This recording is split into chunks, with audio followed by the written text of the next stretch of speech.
Okay. तर थोडीशी तांत्रिक अडचण आली, त्याबद्दल मी सगळ्यांची क्षमा मागतो.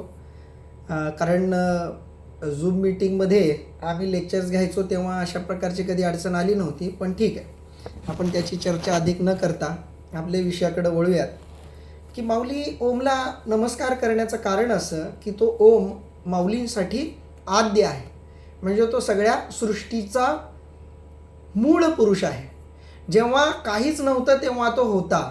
जेव्हा नव्हते चराचर तेव्हा होते पंढरपूर, असं संतांनी सांगितलं. त्याचं कारण असं की तो परमात्मा, ते परब्रह्म हे या सगळ्या जगाच्या उत्पत्तीला कारण आहे आणि म्हणून तो आद्य आहे असं माऊली म्हणतात. म्हणून ओम नमोची आद्या.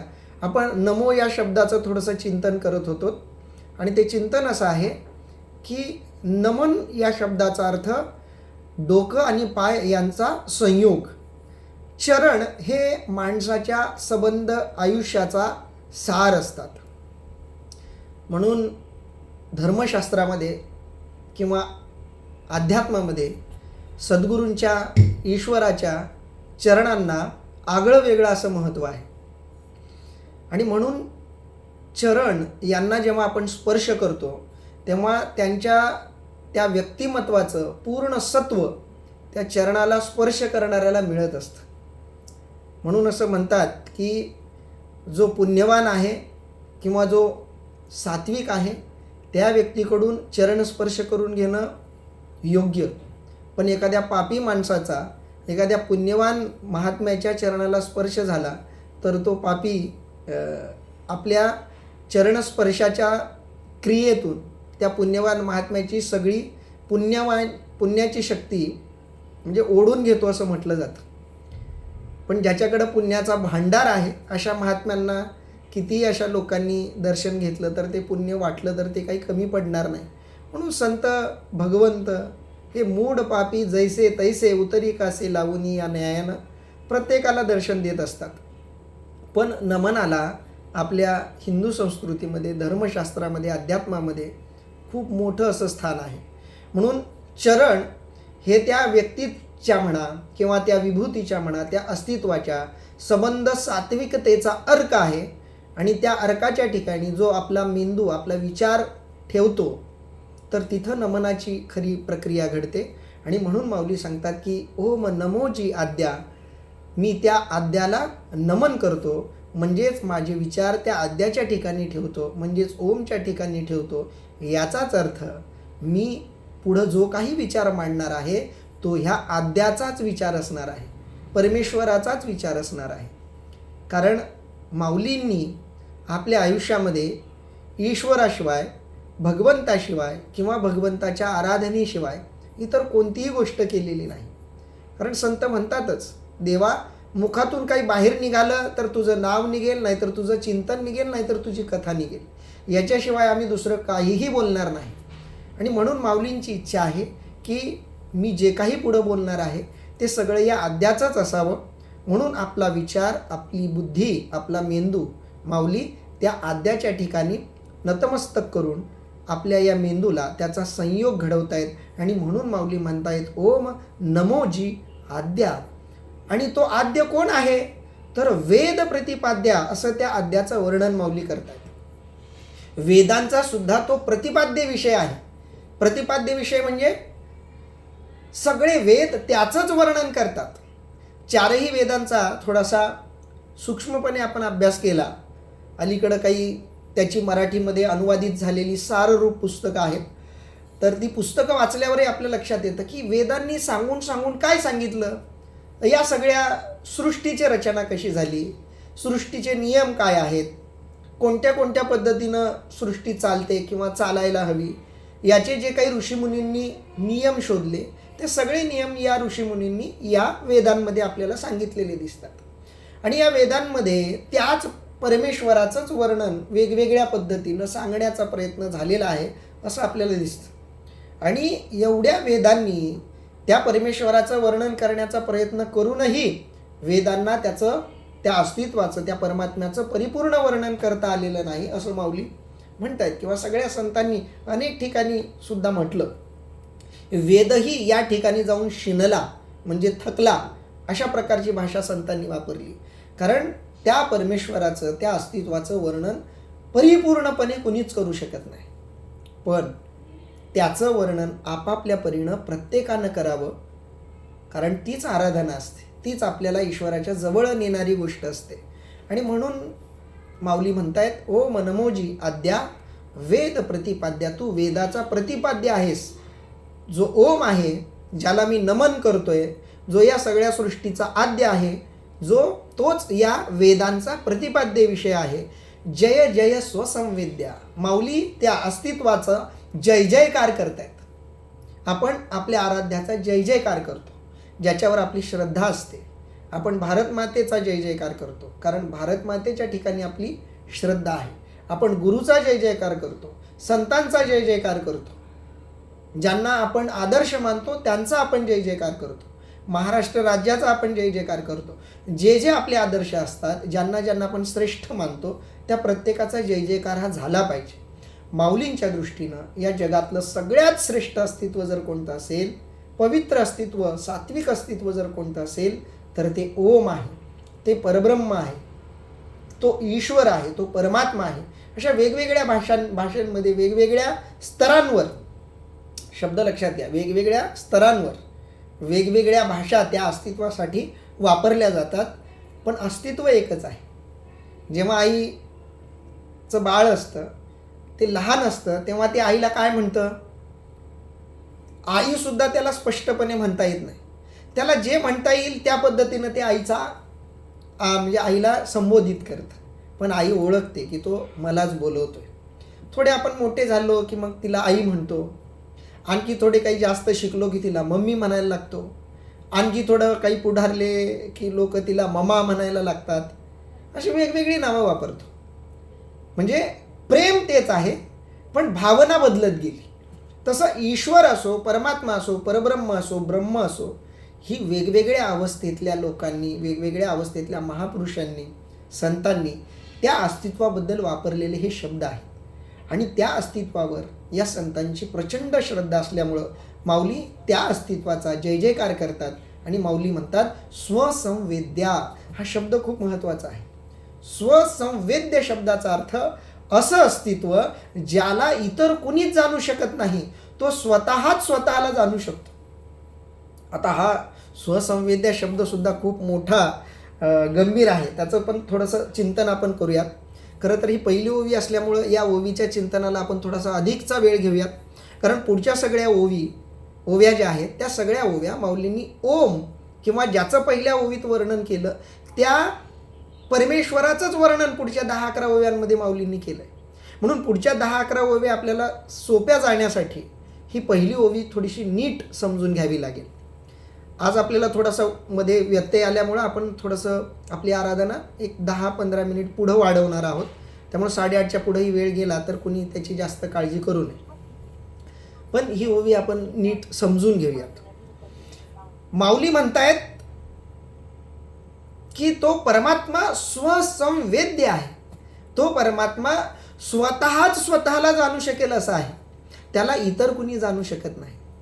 आता ही गोष्ट वाटायला तुम्हाला वाटेल की असं कसं काय शक्य आहे की इतर त्याला कुणी का नाही जाणून घेऊ शकत. त्याच्या आधी आपण असा प्रश्न घेऊयात. काही जणांचा ऑडिओ आवाज येतोय, कृपया त्यांनी आवाज बंद करावा. मध्ये सूचना पण त्या प्रकारच्या येत आहेत. कृपया प्रत्येकाने आपला ऑडिओ जर अनम्यूट असेल तर कृपया तो म्यूट करावा. बाकीच्यांना पण त्याची अडचण होते. तर माऊली म्हणतायत की तो परमात्मा स्वसंवेद्य आहे, इतर कुणी त्याला जाणू शकत नाही. तर हे कसं काय शक्य आहे? तर याचं थोडंसं चिंतन थोडं आपण मानसशास्त्रीय दृष्ट्या बघू. सिग्मंड फ्राईड नावाचा एक खूप मोठा मानसशास्त्रज्ञ होऊन गेला. त्या मानसशास्त्रज्ञानं मनाचा अभ्यास केला आणि त्यानं मनाचा अभ्यास करून काही एक तथ्य मांडले. म्हणजे हजारो लाखो लोकांचं मन त्यानं अभ्यासलं, स्वप्नांचा अभ्यास केला, मानवी मनाचा अभ्यास केला आणि त्या मनाचा अभ्यास करून त्यानं मनाचे काही स्तर सांगितले. म्हणजे कॉन्शियस, सबकॉन्शियस, अनकॉन्शियस अशी त्यांनी वापरलेल्या त्या संकल्पना आहेत. मराठीमध्ये त्याला बोधपूर्व मन, बोधिमन आणि अबोधिमन असे स्तर त्याच्या संदर्भात सांगितले जातात.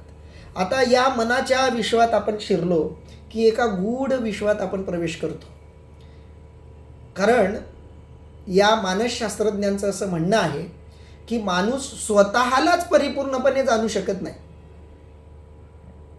इतरांना जाणून घेणं तर दूरच राहिलं, मला जाणून घ्यायचं ठरवलं तर मी मला किती प्रमाणात जाणू शकतो? तर जास्तीत जास्त खूप साधनाशील माणूस असेल तर तो स्वतःला जास्तीत जास्त 10% जाणून घेऊ शकतो. बाकी 90% आपलं अस्तित्व आपल्यापासूनच अज्ञात राहतं, असं मानसशास्त्रज्ञांचं म्हणणं आहे. म्हणून बघा, कधी कधी आपण असे का वागतो हे आपल्यालाच माहीत नसतं. आपल्याला अशीच स्वप्न का पडतात, जशी स्वप्न पडतात तशीच का पडतात?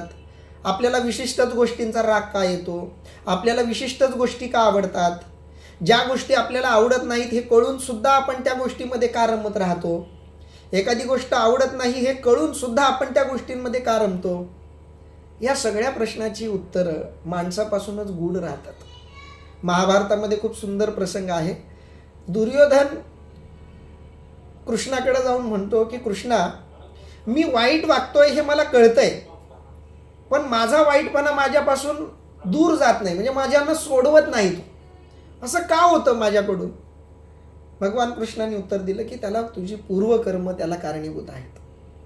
आपण मागच्या जन्मांमध्ये जे कर्म करतो त्या कर्मातून आपली मानसिकता तयार होते आणि त्या मानसिकतेतून आपलं मन तयार होतं, आपलं मन आकाराला येतं आणि ते मन म्हणजे आपलं अस्तित्व असतं.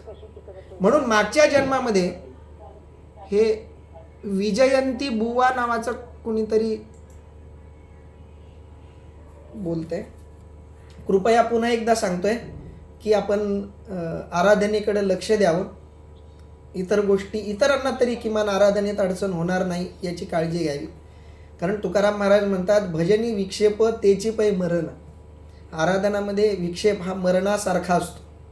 त्यामुळं इतरांनाही त्याची अडचण होणार नाही याची कृपया खरंच गांभीर्यानं काळजी घ्या. कारण आराधनेत अडचण करणं हे नकळतपणे होत असेल तर तीही काळजी आपण घ्यायला हवी. माऊली म्हणतात की तो स्वसंवेद्य आहे, कारण त्यानं निर्माण केलेला माणूस स्वतःला सुद्धा परिपूर्णपणे जाणून घेऊ शकत नाही. आपणच आपल्यापासून बऱ्याच प्रमाणात अज्ञात असतो. मग आपण आपल्यालाच नीटसं जाणून घेऊ शकत नाही तर त्या परमेश्वराला कधी जाणून घेऊ, ज्यानं आपल्यासारख्या कितीतरी अनंत लोकांना बनवले. आणि म्हणून त्या परमेश्वराला जाणून घेण्यासाठी जे जे काही पुढं गेले त्या सगळ्यांनी हात टेकले.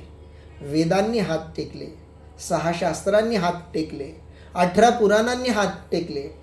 सगळ्यांनी त्याचंच वर्णन केलं, पण त्याचं आम्ही परिपूर्ण वर्णन केलं असं कुणी म्हणू शकलं नाही. का? तर त्याला इतर दुसरा कोणीही जाणण्यासाठी समर्थ नाही. कारण त्याला जाणण्यासाठी त्याच्यासारखं व्हावं लागतं. म्हणजे ज्या ज्या लोकांनी त्याला जाणलं ते त्याच्यासारखेच झाले. कबीरजींचा खूप सुंदर दोहा आहे, लाली मेरे लाल की जित देखू उत लाल. कबीरदास सांगतायत, लाली मेरे लाल की जित देखू उत लाल, लाली देखन मै गई हो गई लालम लाल. म्हणजे त्या परमेश्वराची लाली, सामर्थ्य, तेज बघण्यासाठी मी गेल्यानंतर मला असा अनुभव आला की मीच लाले लाल झाले, म्हणजे परमेश्वर रूप मीच झालो असं कबीरदासजी महाराज सांगतायत. तुकाराम महाराजही म्हणतात, देव पाहावया गेलो आणि तेथे देवाचे होऊन ठेलो. म्हणजे देव पाहण्यासाठी मी गेलो आणि मीच स्वतः देव झालो, आणि तो कधी झालो हे मला सुद्धा कळलं नाही. या प्रकारची भाषा आपल्याला इथं तुकाराम महाराजांनी सुद्धा वापरलेली दिसते. आणि म्हणून तो कोण आहे तर स्वसंवेद्या. माऊली म्हणतायत की तो स्वसंवेद्य आहे, तोच स्वतःला जाणू शकतो. आणि पुढं माऊली म्हणतायत आत्मरूप. तो परमेश्वर हा आत्मरूप आहे. म्हणजे तो परमेश्वर देहरूप आहे का? तर नाही, तर तो आत्मरूप आहे. देहरूपामध्ये आणि आत्मरूपामध्ये काय फरक आहे? आत्मरूप म्हणजे चैतन्य रूप, स्थूल रूप नाही. सूक्ष्म रूपाच्या पलीकडेही आत्मरूपामध्ये तो अस्तित्वात आहे. तो प्रत्येकामध्ये आहे, तो सजीवामध्ये आहे, तो निर्जीवामध्ये आहे. तो जितका सजीवामध्ये आहे तितकाच तो निर्जीवामध्ये आहे. पण तो दिसतो कोणाला, त्याचा अनुभव येतो कोणाला? तुम्ही जशी जशी साधना कराल, जशी जशी आराधना कराल, तसा तसा तो आत्मरूप परमात्मा आपल्याला दिसणार आहे. सबंध ज्ञानेश्वरीमध्ये आपल्याला त्या आत्मरूपाचंच दर्शन घ्यायचं आहे. त्या आत्मरूप परमेश्वराचंच आपल्याला दर्शन घ्यायचं आहे. आता ही माऊलींची भूमिका झाली. माऊलींनी ही ज्ञानेश्वरी 13व्या शतकामध्ये लिहिली. काही मराठीच्या अभ्यासकांच्या मते ज्ञानेश्वरी हा मराठीतला पहिला आद्यग्रंथ आहे. काही अभ्यासकांनी महानुभावांचा म्हणजे आपण पद्याचा विचार करतोय तर म्हणजे आपल्या मराठीमधला आद्यग्रंथ मुकुंदराजांचा विवेक सिंधू हा मराठीतला आद्यग्रंथ मानला जातो. कारण मराठीमध्ये मुकुंदराजांनी जो विवेक सिंधू नावाचा ग्रंथ लिहिला तो पहिला ग्रंथ आहे असं अनेक अभ्यासकांनी प्रमाण देऊन मान्य केलं आहे. पण काही असेही अभ्यासक आहेत की त्यांना वाटतं की ज्ञानेश्वरी हा मराठीतला पहिला ग्रंथ आहे. कशावरून? तर ते भाषाशास्त्रीय दृष्ट्या सांगतात की मुकुंदराजांच्या विवेक सिंधूची भाषा ही ज्ञानेश्वरीच्या भाषेच्या नंतरची भाषा वाटते आणि ज्ञानेश्वरीची भाषा ही विवेक सिंधूच्या आधीची भाषा वाटते. म्हणून काहींनी आद्यग्रंथांचा मान ज्ञानेश्वरीला दिला. आता ज्ञानेश्वरीला आद्यग्रंथाचा मान दिला म्हणून ती श्रेष्ठ आहे किंवा विवेक सिंधू नंतरचा ग्रंथ आहे म्हणून तो कनिष्ठ आहे असा कोणताही विचार नाही. दोन्ही ग्रंथ तितकेच श्रेष्ठ आहेत. प्रत्येक महापुरुषांच्या तोंडी निघालेला प्रत्येक शब्द हा तितकाच महत्त्वाचा असतो. त्यामुळे त्यांच्यामध्ये आपल्याला तर्क करायचा नाही. पण भाषाशास्त्रीयदृष्ट्या विचार केला तर मराठीचं पहिलं रूप म्हणून आपण ज्ञानेश्वरीकडं बघू शकतो. म्हणजे मराठी भाषेचं पहिलं पद्यात्मक भाषिक रूप म्हणून ज्ञानेश्वरीकडं बघता येतं. का लिहिली माऊलींनी ज्ञानेश्वरी? तर ज्ञानोबारायांच्याही लक्षात येत होतं की 13व्या शतकापर्यंत धार्मिक परिस्थिती अतिशय विचित्र झालेली होती. धर्ममार्तंड मानल्या जाणाऱ्या लोकांचं सगळं नेतृत्व त्यांनी स्वतःकडं घेतलेलं होतं. धर्मामध्ये एक प्रकारचा आंधळा कारभार सगळा माजलेला होता. व्यक्तीची श्रद्धा, त्याची भावना याच्यापेक्षा कर्मकांडाला अतिरिक्त महत्त्व देण्यात आलेलं होतं. ज्ञानोबाराय स्वतः या गोष्टीचे साक्षीदार होते. ज्ञानोबारायांचं जीवनचरित्र कुणाला वेगळं सांगण्याची गरज नाही. ते सगळ्यांसाठी उपलब्धही आहे. म्हणून मी ते स्वतंत्रपणे सांगणार नाही. परंतु ज्या ज्ञानोबारायांच्या वडिलांना, विठ्ठलपंतांना आणि रुक्मिणी मातेला देहांत प्रायश्चित भोगावं लागलं, त्याच्यावरून ज्ञानोबारायांच्या लक्षात आलेलं होतं की समाज धर्माला कर्मकांडाच्या रूपामध्ये स्वीकारत आहे. त्यामुळं अध्यात्माचं खरं रूप बाजूला राहिलेलं आहे. आणि ही गोष्ट लक्षात घेऊन या सगळ्या जगाला धर्माचा खरा अर्थ ज्या भगवद्गीतेने सांगितला ती भगवद्गीता तळागाळातल्या माणसापर्यंत पोहोचावी म्हणून ज्ञानोबारायांनी मराठी भाषेमध्ये हा ग्रंथ लिहिला. ज्ञानेश्वरीची भाषा ही 13व्या शतकातल्या मराठीची भाषा आहे. कारण त्या काळामध्ये धार्मिक ग्रंथांचा अभ्यास करण्याचा अधिकार हा फक्त ब्राह्मण लोकांना होता. संस्कृतचं ज्ञानही त्यांच्याकडं होतं. त्यामुळं तळागाळातला बहुजन समाज या आध्यात्मिक ज्ञानापासून वंचित राहत होता. आणि या तळागाळामध्ये हे अध्यात्म पोहोचावं याच्याकरता ज्ञानोबारायांनी त्या काळातल्या बोलीभाषेमध्ये हा ग्रंथ लिहिला. तो ग्रंथ म्हणजे ज्ञानेश्वरी. आणि या ज्ञानेश्वरी ग्रंथामध्ये ज्ञानोबारायांनी योगमार्ग, भक्तिमार्ग आणि कर्ममार्ग याचा एक सुंदर असा समन्वय साधला. या सगळ्यांचा एक सुंदर संयोग या ग्रंथामध्ये आपल्याला बघायला मिळतो. त्यामुळं आपण या ग्रंथाची सुरुवात केलेली आहे. ज्ञानोबाराय ज्या काळात ही ज्ञानेश्वरी लिहित आहेत त्या काळात आजूबाजूला परकीय आक्रमणाचे सावट पसरलेलं आहे. थोड्याच वर्षांमध्ये अलाउद्दीन खिलजी, बाबर यांची परकीय आक्रमणं झालेली आहेत. पण ज्ञानोबारायांच्या काळामध्ये ती आक्रमणं नव्हती. ज्ञानोबारायांच्या समाधीनंतर ती सगळी राजकीय घटना आपल्याला घडलेली दिसते. ज्ञानोबाराय समाधीस्थ होण्याच्या वेळी यादवांचं राज्य होतं. बराच काळ यादवांची सत्ता स्थिर झालेली होती. धर्म बऱ्यापैकी स्थिर झालेला होता. परंतु त्या धर्माचं जे अवडंबर माजलेलं होतं त्या धर्माला एक विशिष्ट रूप देणं ही गोष्ट त्या काळाची गरज होती. आणि म्हणून ज्ञानोबारायांनी या ज्ञानेश्वरीची रचना केली. आणि त्या दृष्टीनं या ज्ञानेश्वरीचं या ग्रंथाच्या पूर्वी आपल्या परब्रह्माला ओमच्या रूपानं, गणेशाच्या रूपानं ज्ञानोबाराय वंदन करतायत.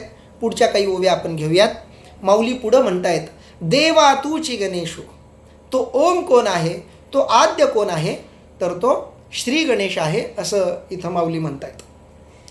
तो श्री गणेश कोण, तर आपण ज्या गणपती बाप्पांची आराधना करतो ते गणपती बाप्पा हेच श्री गणेश आहेत.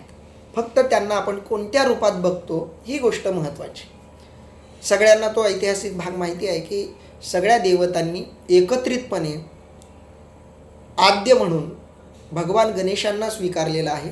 भगवान गणेशाची पूजा, भगवान गणेशाचं वंदन हे सगळ्या देवतांपर्यंत पोचतं. म्हणून सगळ्या देवांना वंदन करायचं असेल तर फक्त भगवान गणेशांना वंदन करावं असं शास्त्र सांगतं. या गोष्टीला सगळ्या देवतांची परवानगी आणि इच्छा असल्यामुळं, अनुमोदन असल्यामुळं आपण भगवान गणेशाला प्रत्येक कार्याच्या सुरुवातीला नमन करतो. आजसुद्धा ज्ञानेश्वरीच्या आराधनेची सुरुवात करताना वक्रतुंड महाकाय सूर्यकोटी समप्रभ निर्विघ्नं कुरु मे देव सर्व कार्येषु सर्वदा असं आपण म्हणून भगवान श्री गणेशालाच नमन केलं, वंदन केलं. मुळात परब्रह्म परमेश्वर एकच आहे, त्याची वेगवेगळी रूपं आहेत. मग तुम्ही विठ्ठलाला पूजा, तुम्ही गणपतीला पूजा, तुम्ही महादेवाला पूजा, तुम्ही इतर कोणत्याही देवतेची पूजा करा, त्या सगळ्या देवता मूळ रूपामध्ये एकच आहेत. तुम्ही त्याला वेगवेगळ्या रूपामध्ये बघू शकता. जसं आपली आईच आपल्यासाठी सर्व काही असते. ती कधी भावासारखा सल्ला देते, बहिणीसारखं प्रेम करते, कधी बाळासारखं सांभाळते. सगळी नातं जशी आई निभावते तसं तो परमात्मा वेगवेगळ्या रूपांमध्ये वेगवेगळ्या साधकांना दर्शन देतो आणि त्यांच्या आराधनेला सहकार्य करतो. ज्ञानोबारांच्या दृष्टीनं तो ओम, तो आद्य, जो वेदांचा प्रतिपाद्य आहे, जो स्वसंवेद्य आहे, जो आत्मरूप आहे, तो कोण आहे, तर माऊली त्याचं उत्तर दुसऱ्या ओवीत देतात. देवा तूची गणेशू सकलार्थमती प्रकाशू. देवा तूच तो गणेश आहेस जो सकलमती प्रकाशू, सगळ्या मतांना, सगळ्या विचारांना प्रकाश देणारा तू आहेस. तो गणेशच म्हणून आपण बुद्धीचे देवता म्हणून गणरायांचा उल्लेख करतो. सकल मती प्रकाशू म्हणे निवृत्ती दासू अवधारी जोजी. आता इथं माऊलींनी पहिल्यांदा स्वतःचा उल्लेख निवृत्तीदास असा केलेला आहे.